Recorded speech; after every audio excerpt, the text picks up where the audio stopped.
Zaštitno lice manifestacije hedonizam sa Kamena, čuveni kuvar, ja bih rekla i novinar i voditelj i čovek koji ima puno aktivnosti.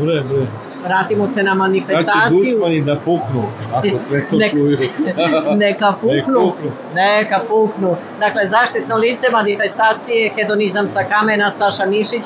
Gospodine Mišiću, šta za vas znači? Ovo je, evo, druga manifestacija gde vi predstavljate i promovišete ovu veoma zanimljivu manifestaciju. Da.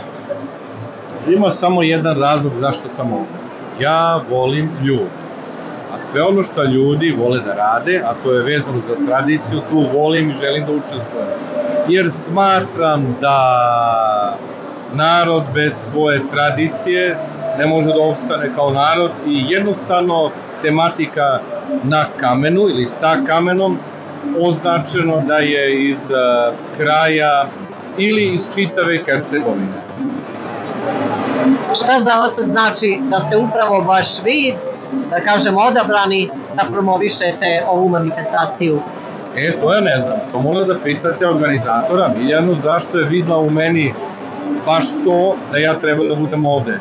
Što se mene tiče, ja sam zahvalan što imam priliku sve to da osetim ovaj duh tih dobrih ljudi ovde, ima ih, vidite koliko, puna je hala, i tradicija na svakom koraku.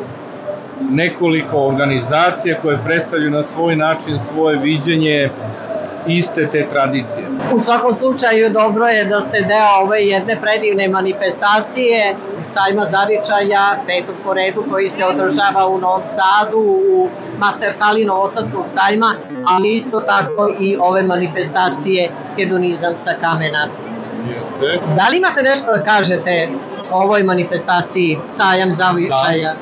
Pa, čovjek će da se iznenadi kad dođe prvi put, jer misleće da su to neka prašnjava udruženja koje se bave nebitnim stvarima.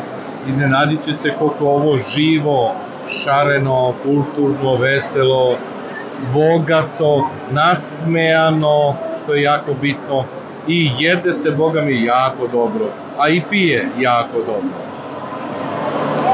Hvala vam, gospodine Mišiću, i u svakom slučaju dobro nam došli uvek i u svakoj prilici. Hvala, bolje vas našao. Hvala vam.